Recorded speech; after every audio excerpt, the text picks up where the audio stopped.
The Three Stooges.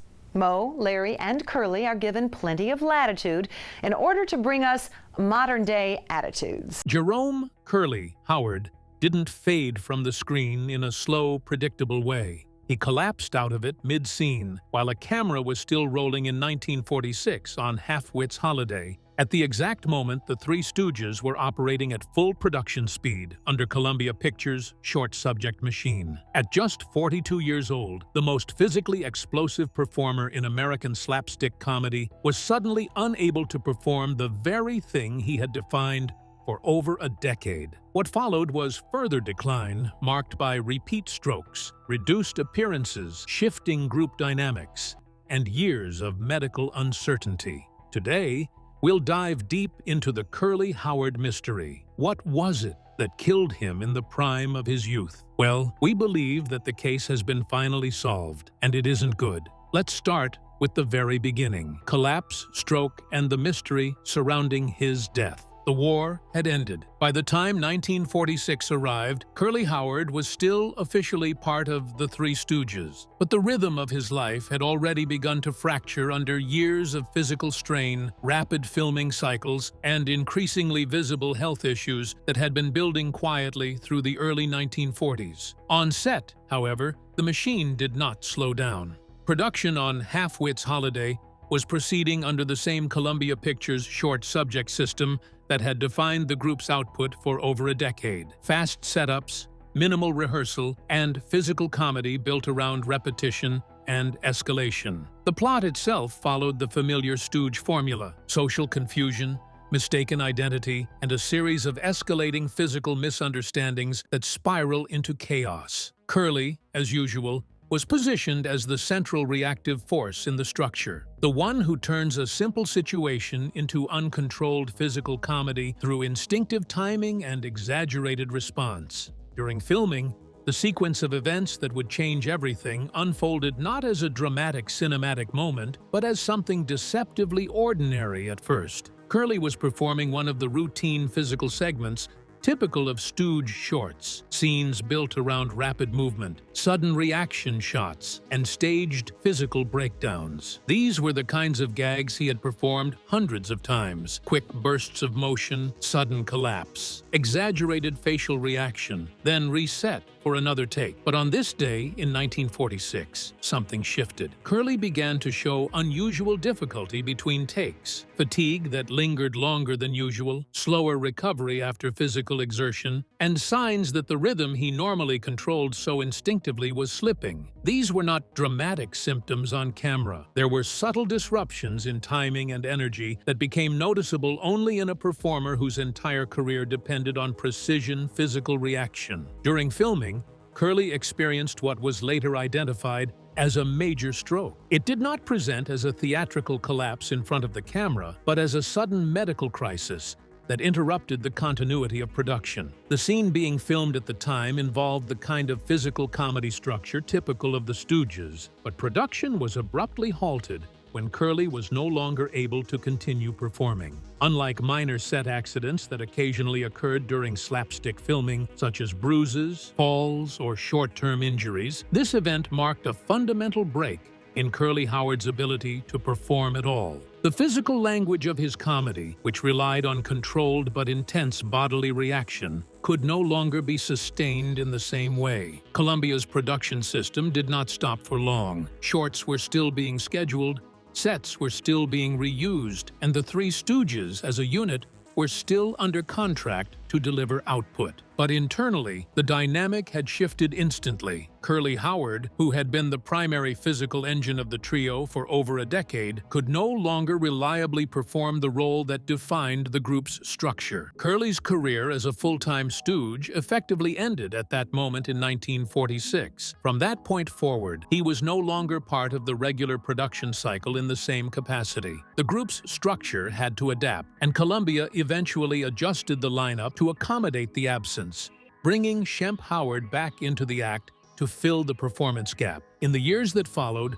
Curly Howard's condition did not stabilize. If anything, it only got worse. Despite this, Curly Howard did not disappear immediately from the screen. There were limited appearances after his initial stroke, but these were reduced in scope and physical demand. One of the most notable examples is his brief return in Hold That Lion in 1947, where he appears in a cameo capacity. These appearances were not extensions of his former role, but carefully adjusted inclusions that reflected his changed condition. He was no longer the driver of physical comedy. During this same period, Columbia Pictures continued producing Three Stooges shorts, but the structure of the act began to adapt. Moe Howard and Larry Fine remained central, and Shemp Howard eventually re-entered the group to fill the physical performance gap left by Curly's absence. The studio maintained its short subject output, but the internal dynamics of the trio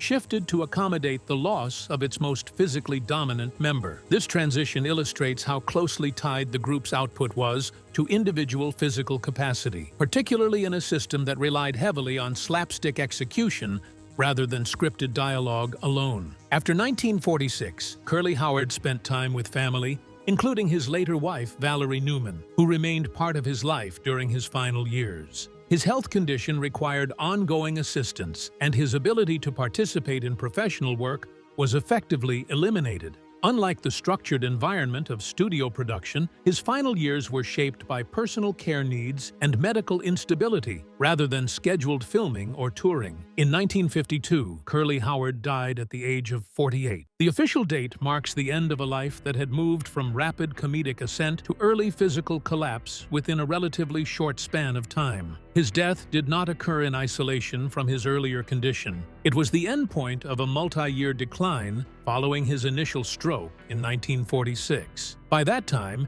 he had already been removed from active performance for several years, and his public presence had largely faded compared to his peak period in the late 1930s and early 1940s. What makes this final chapter particularly complex is the contrast between Curly Howard's public persona and private condition. On screen, he had embodied a form of physical comedy that appeared almost indestructible. Rapid reactions, exaggerated movements, and an ability to absorb escalating chaos as part of the act's structure. He was the visual center of controlled disorder. Off-screen, however, he was a far more vulnerable individual, often characterized by emotional sensitivity, fatigue, and increasing physical strain even before his major health collapse. This contrast raises a broader question that continues to shape how his life is understood. How much of Curly Howard's on-screen energy was a sustainable performance technique, and how much was masking the gradual onset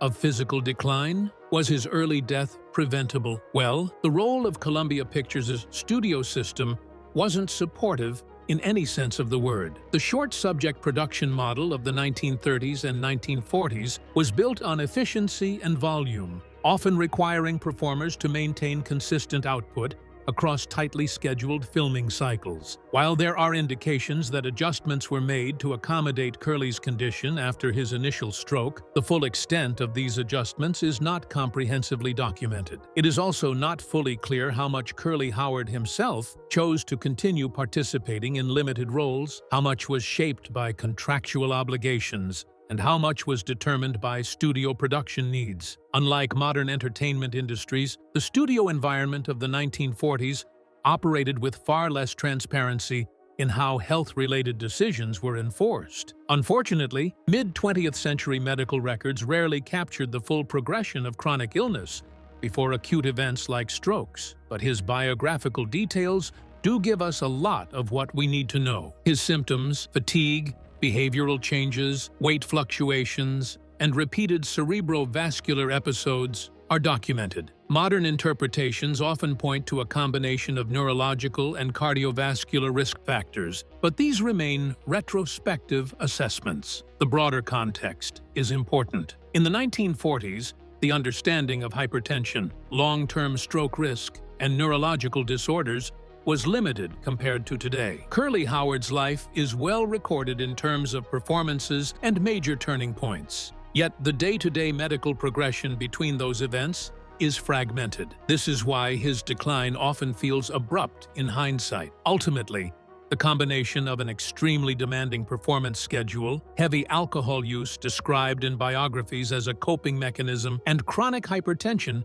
created sustained physiological strain over many years. The convergence of these conditions strongly suggests that Curly Howard's early death at 48 was the result of cumulative stress on an already vulnerable system. If not subjected to such stress, he may not have died so young. Entry into the Three Stooges. In 1932, the comedy landscape in Hollywood was already shifting toward efficiency over experimentation, and nowhere was that more visible than at Columbia Pictures' short subject department. It was in this environment that Jerome Lester Horwitz, soon to be known to audiences as Curly Howard, entered the Three Stooges. He was not the first third member of the act. That role had already been filled by Shemp Howard, the older brother of Moe Howard, who had left the group to pursue solo opportunities in film and radio. What remained was a fractured but functioning unit. Moe Howard, the authoritarian center, Larry Fine, the steady middle, and an open vacancy for physical chaos. Curly's entry was more of a substitution, yet the timing of his arrival proved decisive. By the early 1930s,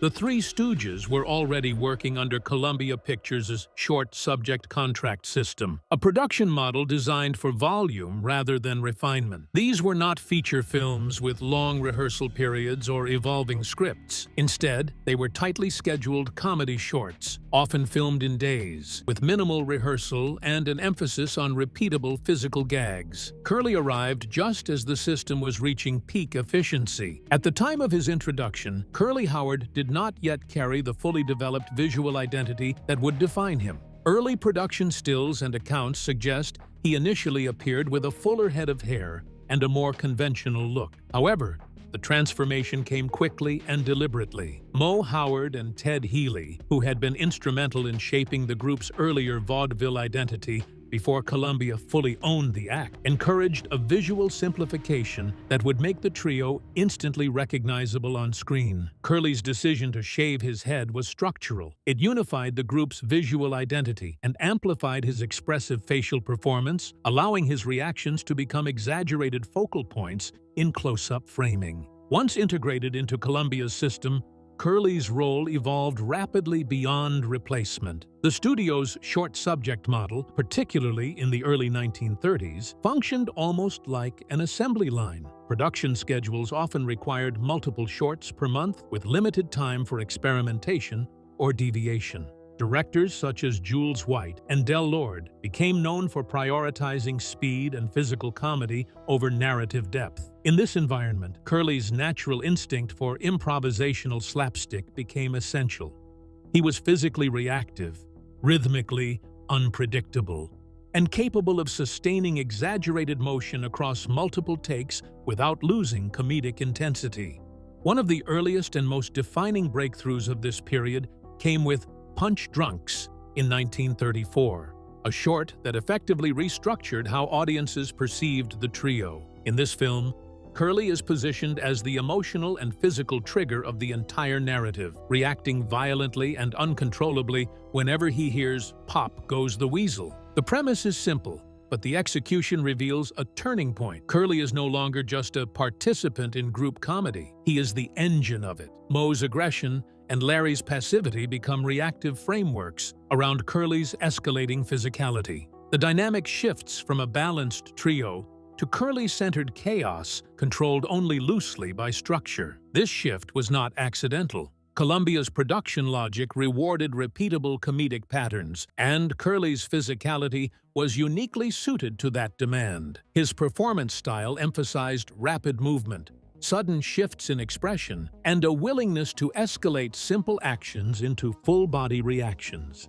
Unlike more dialogue-driven comedians of the era, Curly's comedy was kinetic. It required minimal setup and delivered immediate visual payoff, which aligned perfectly with the constraints of short-subject filmmaking. As a result, directors increasingly structured scenes around his reactions rather than distributing comedic weight evenly across the trio. By 1934, the transformation was complete. The Three Stooges had become a tightly defined unit, with Curly Howard at its center of gravity. Moe Howard functioned as both on-screen authority and off-screen disciplinarian, often directing timing and maintaining production control. Larry Fine provided continuity and reaction, acting as the stabilizing presence between Moe's aggression and Curly's unpredictability. But it was Curly who generated the physical momentum of each short. His falls, vocalizations, and exaggerated expressions became the defining rhythm of the group's output. Behind this success, however, the conditions of production were becoming increasingly demanding. Peak career and physical comedy demands.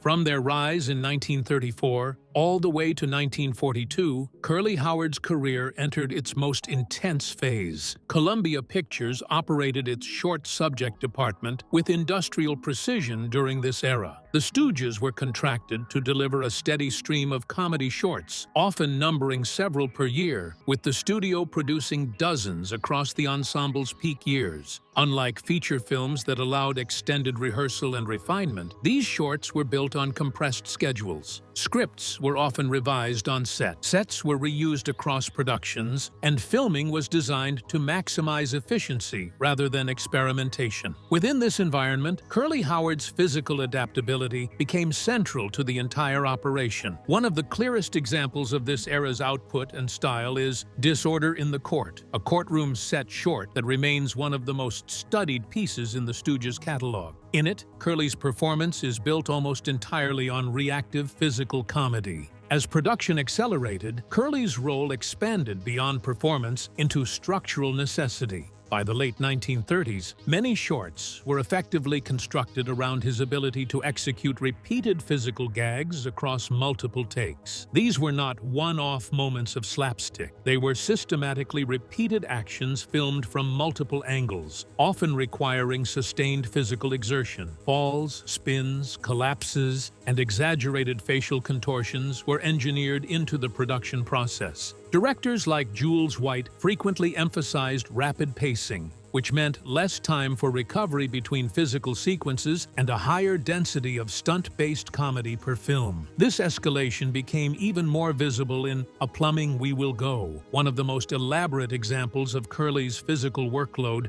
during this period. The short placed the trio in a series of increasingly chaotic physical environments, including industrial spaces filled with hazards, water systems, and mechanical setups designed for slapstick destruction. Curly's role was not passive within this structure. He was the primary conduit through which chaos was expressed physically.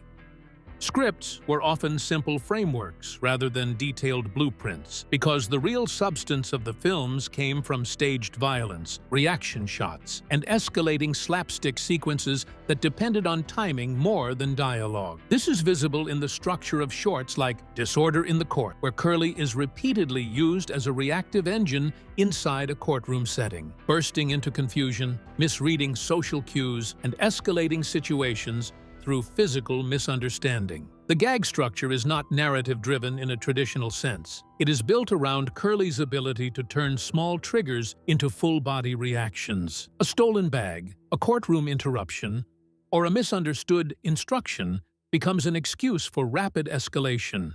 Spinning, collapsing, vocal outbursts, and exaggerated facial breakdowns. The camera depends on these moments. By the time A Plumbing We Will Go arrives, the pattern becomes even more industrial. The plot is essentially a setup for destruction. The trio accidentally infiltrates a mansion under construction and causes cascading infrastructure failures. Pipes burst, water floods rooms, walls collapse, and machinery fails in chain reactions. Curly is repeatedly positioned at the center of mechanical failure points, triggering physical chain reactions through misunderstanding and clumsy interaction. What makes this system physically demanding is not just the stunts themselves, but how often they are repeated. Slapstick in the Stooges world was repeated across multiple camera setups, multiple angles, and multiple takes. A fall downstairs, a collision with a prop, or a staged punch sequence would often be reset and performed again and again until timing, framing, and reaction matched exactly what the director needed.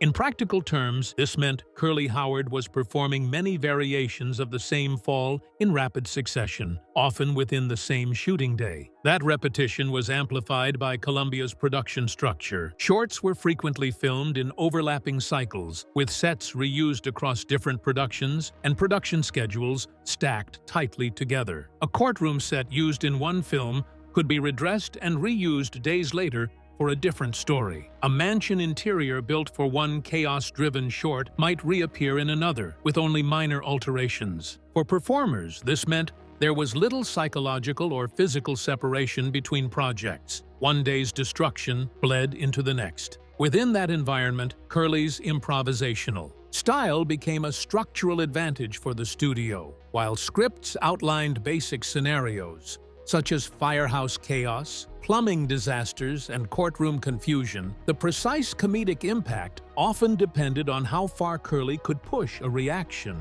He was known for extending physical beats beyond what was strictly written, turning a simple insult into a full physical meltdown, or stretching a reaction shot into a sequence of escalating facial and bodily expressions. In a system that valued speed and volume, this kind of elasticity was absorbed into production planning. This is where the feedback loop formed. Directors like Jules White began to anticipate Curly's tendency to escalate moments beyond the script and began structuring scenes with that expectation in mind. Instead of tightly controlling every movement, they left space for expansion, allowing Curly to find comedy in real time during filming. In practical terms, this meant scenes were often built as trigger points rather than fixed routines. A falling object, a misunderstanding, or a physical obstacle would initiate a chain reaction that Curly was expected to carry forward. That approach is especially visible in shorts like An Ache in Every Steak, where Curly is repeatedly placed in physically taxing scenarios involving ice delivery, ladders, and repeated falls. The humor comes not from a single gag, but from escalation, slipping, recovering, slipping again, and amplifying frustration into full-body performance. Each repetition increases physical strain, but also increases comedic intensity. The structure rewards persistence of motion rather than efficiency of movement. At the same time, Curly's character within the trio's dynamic had become functionally central. Mo Howard's role was structured around authority and aggression, often delivering verbal commands and physical corrections. Larry Fine acted as a reactive middle point, translating chaos into audience-accessible confusion. Curly, however, was the generator of uncontrolled escalation. This structural positioning meant that Curly was disproportionately involved in sequences that required rapid physical escalation, whether it was being hit with objects, falling through floors, reacting to explosions, or engaging in exaggerated fights. His character was repeatedly placed at the center of physical disruption. Even when he was not initiating the gag, he was often the end point of it. Naturally, the rise in Curly's popularity during this period was rapid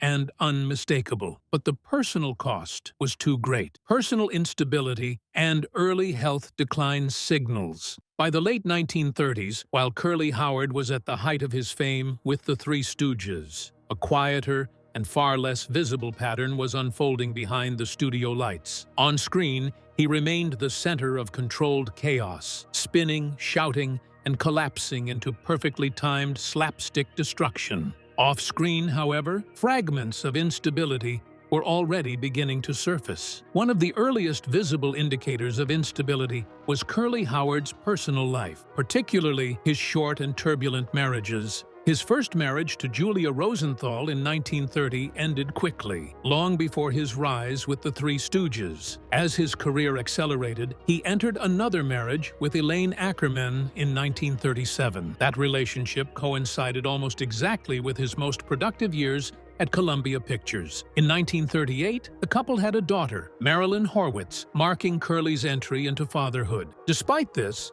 the marriage deteriorated and ended in divorce by 1940. At the same time, historical accounts describe increasing financial impulsiveness. Unlike controlled studio stars under long-term financial management systems, Curly's income from Columbia Shorts was relatively steady, but not structured for long-term wealth planning. Biographical accounts suggest he tended to spend quickly and without sustained financial planning, often on personal comforts, social outings, and impulsive purchases. While not unusual among performers in early Hollywood, this behavior added another layer of instability, especially in a career that depended on continuous physical output rather than diversified income streams. As the 1930s progressed, physical changes in Curly began to become more noticeable in production environments. Weight fluctuations were reported over time, and colleagues occasionally noted periods of visible fatigue between filming cycles. These changes were not yet career-altering, but they stood in contrast to the extreme physical demands of his on-screen persona. Slapstick performance in the Three Stooges shorts required rapid movement, repeated falls, and high-energy reactions, often filmed across multiple takes. Even minor reductions in stamina could have cumulative effects in a system built on repetition and physical exaggeration. By the early 1940s, more structured health concerns began appearing in retrospective accounts. Hypertension. Then there was alcohol. By the late 1930s and early 1940s, the Three Stooges were working under a system where filming was fast, repetitive, and physically punishing. Shorts were shot in compressed schedules, often requiring multiple takes of falls, impacts, and exaggerated physical reactions. In that environment, Curly Howard's body was under continuous strain, and accounts from biographies and later recollections describe him increasingly turning to bars, clubs, and social drinking environments as a way to decompress after work. Curly's drinking tended to be episodic and socially linked rather than strictly private or hidden.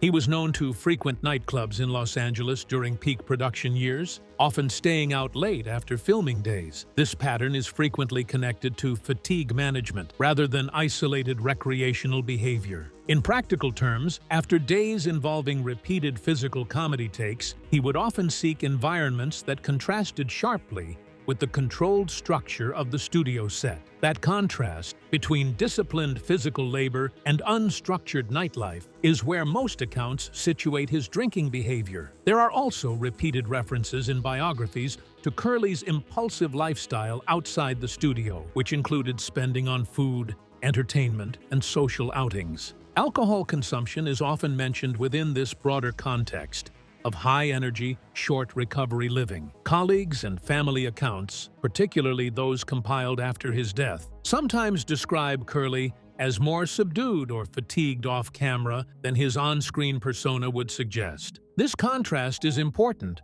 because it reinforces a key pattern seen throughout his life: the separation between performance identity and private recovery behavior. On-screen, Curly Howard was explosive, reactive, and constantly in motion. Off-screen, he was described as seeking relief from that intensity, and alcohol appears in historical accounts as one of the methods used in that transition between performance and rest. Alcohol is also said to have been a factor in his second marriage's instability. This divergence between persona and reality becomes more significant when viewed alongside the structure of Columbia Pictures' short subject system. The studio prioritized output volume and consistency. Performers were expected to maintain high physical performance. This system was standard for the era, but it did create a structural mismatch between creative demand and human capacity, war years, and system pressure. Between 1942 and 1946, the Three Stooges entered one of the most physically demanding phases of their entire career. The United States' entry into the Second World War in December 1941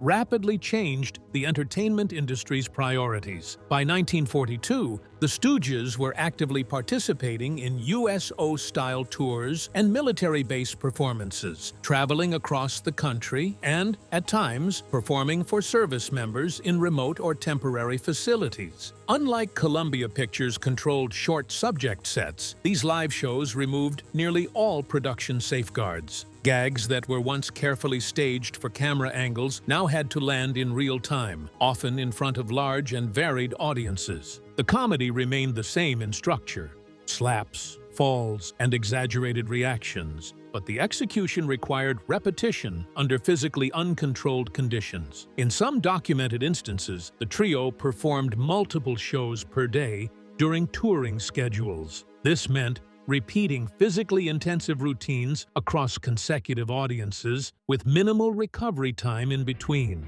The physicality of their act, which was already demanding on film sets, became even more taxing in live environments where timing errors or fatigue could not be edited out. Curly Howard, known for his high-energy reactions and physically exaggerated performance style, was particularly exposed to this strain because much of the act's comedic impact depended on his responsiveness and physical timing. Even when not on tour, the Stooges did not step away from production. Columbia Pictures continued to produce its short films throughout the war years, maintaining a steady output of comedy shorts whenever the group was available. This created a dual pressure system: live performances during tours and rapid studio production during gaps in touring schedules. There was no extended downtime between these two modes of work. Instead, the group oscillated between live performance cycles and film production cycles, both of which demanded high physical output. Within this structure, recovery time became increasingly limited. Slapstick comedy is physically repetitive by design, involving falls, collisions, sudden movements, and exaggerated bodily reactions. In a studio setting, these actions are carefully staged and repeated across takes. In live performances, they are repeated across audiences. For Curly Howard, this meant that similar physical actions were being performed in different environments without significant rest intervals. Moe Howard, the eldest of the group and often regarded as the informal leader, is frequently described in historical accounts as enforcing structure and discipline during both filming and performance schedules. Moe's role extended beyond performance. He was responsible for maintaining timing, coordinating routines, and ensuring consistency across the trio's act. In a period of heightened travel and performance demands, Moe's emphasis on order became an essential stabilizing force. However, even strong internal discipline could not fully offset the external pressures of wartime entertainment schedules and studio production demands. The Columbia Pictures system itself continued to operate on a high-output model during the war years. Short subject comedies remained in demand, and the Stooges were a reliable production unit within that pipeline. Even as wartime travel reduced their availability, the studio maintained continuity in production whenever possible. This meant that when the group returned from tours, they were often reintegrated into filming schedules quickly, with limited adjustment periods. The studio's focus remained on maintaining a consistent release schedule. Inevitably, he reached a breaking point. Well, that's it for now. Thanks for watching. Did you like this video? If you did, please consider liking, dropping a comment, and hitting the subscribe button so that you don't miss out on our new uploads. Also, don't miss this video you see on your screen right now. It's truly unbelievable.